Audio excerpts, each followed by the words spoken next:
Today we're going to give the Ersin a hill test and heading up towards Dover Castle. So here we are at the foot of Castle Hill Road, which is a nice steep windy hill. So I'm going to try and go up this in 5th gear, which could be difficult. It would be on a normal bike, you'd be walking it about, not even up this first stretch of hill. We'll see how the Ersin copes with it. And we'll see what speed I get up to. And what I've done, don't know if you could see that, I've reset everything to 0. So when we get to the top of the hill, we'll check back on this and see what speed we got up to.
So there you go, there's the hill we just come up. Let's have a look at the speed. So, we hit going up that hill a maximum 18.6 miles an hour, and the average was just under 15, 14.3. So considering that's a steep hill, pretty good going. So next we're going to go downhill, test the brakes, and then we'll do a speed test.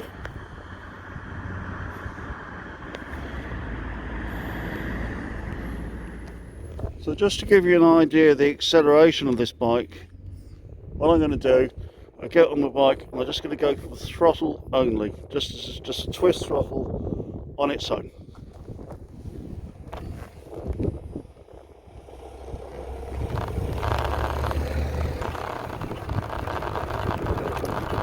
So here we go.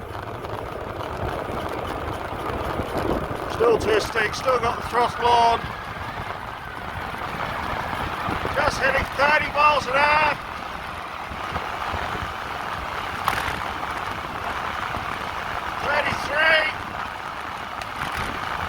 And putting the brakes on.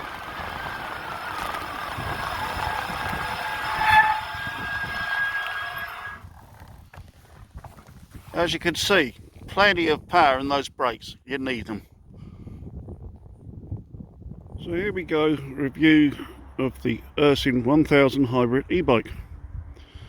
Lovely looking bike, as you can see, and a nice thick down frame that supports the battery. Good strong frame overall. Have a look at the rear motor. That's inside that black hub there. That's a 1000-watt motor, 7 gears. It's a rear light included. That's detachable. And a built-in front light that you can see just by the cable. The suspension is adjustable and you can lock it into your preferred position if you so desire.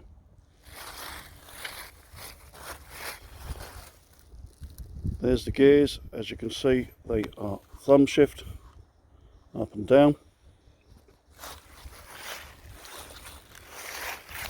The brakes on the bike are disc brakes, front and rear. You have a look at the rear disc brake. There we go. Really good stopping power as well. And then we come to the control panel. Rear brake, front brake, and here is your twist throttle. You can see it's built into the handlebar, and twist it, spring back. So there's no chance of it being stuck open. And also, whenever you apply the brakes, the motor is cut out as well. The bell and the foam mount aren't included. There you are. So we'll have a look at the battery in a minute. So the battery is locked into place by a key, and to take the battery off, simply turn the key and pull the battery out, which I'll do in a second because it needs 2 hands. So there's the battery off. You can see the orange locking pin and the connector, and the battery sits in the frame here. The battery itself has a little carrying handle, quite a heavy battery to lug around. The sticker I've put on, and I've also put a sticker on the frame itself, basically because it's a very attractive bike, and you don't want it falling in the wrong hands. So the battery just recesses in the bottom, and then she's there, she's on, and away you go. I'll switch the power setting on.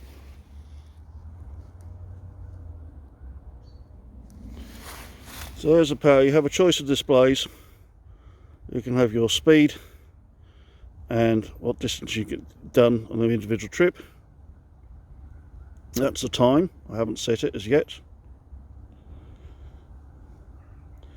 And then your average time, sorry, your average speed, your maximum speed, and also the total distance you've done since you bought the bike, which in my case is 228 miles. And as you can see at the bottom, there's a battery bar indicator. Now, for interest, for me, I'm 6'1" and I'm 17 stone, and I managed to get to 18 miles before it went down to 1 bar, and that's going up quite a few hills as well. Doesn't sound much, but as I said, if you have a look at hills around here, it does pack a punch. So there we go, there's the Ersin. Solid bike, good construction, and it's really nice to ride. And riding is effortless.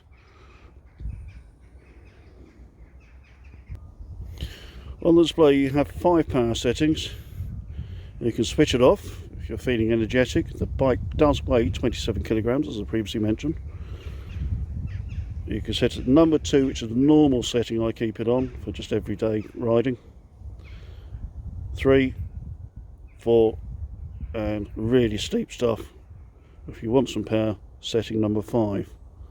So the throttle works in addition to the power settings. So once again, there's a twist throttle there, and as a safety feature, once you engage the brakes, the power switches off. There's no power to the drive system until you take the brakes off again. So there she is. I hope you've enjoyed the review, and you would have seen elsewhere on this video what she's like going up hills. In my opinion, she's a fantastic bike. I'm just a regular customer, not getting paid for this at all. I just think it's a good product, and I think it's worth people letting know about it. Or even, I think it's a really nice bike, and it's worthy of an independent review, I reckon. So there we go. The only disadvantage I can think of, a couple of disadvantages. Yes, it's heavy if you've got a flat battery, 27 kilograms. However, the battery does last an awful long time. The only other disadvantage, it does get a lot of attention when you park it up. People do look at it. I've had people ask me, where'd you get the bike from, mate? Well, as I said, handsome looking bike. So if you do need to pop into the shops or whatever, then do yourself a favour, get a decent security lock. I'm not talking about one of these little cable locks. Get yourself either a chain, a decent U-lock, one that's preferably sold secure, or the other thing you can do, which I've done for my motorbike, is have a disc lock. Get a motorcycle disc lock and put it on there as just as a quick lock if you're living somewhere. And there she is, Ersin 1000.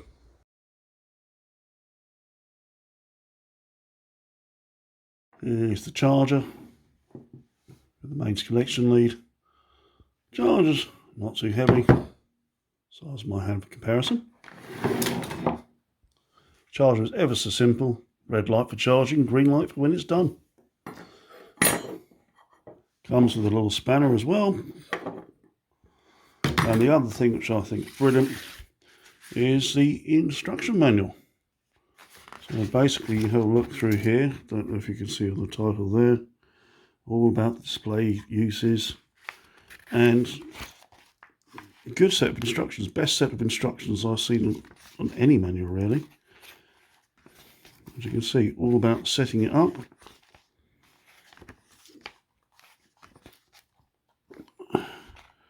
How to set the wheels, put the pedals on, getting it if you're assembling it from the box, riding tips, and so forth.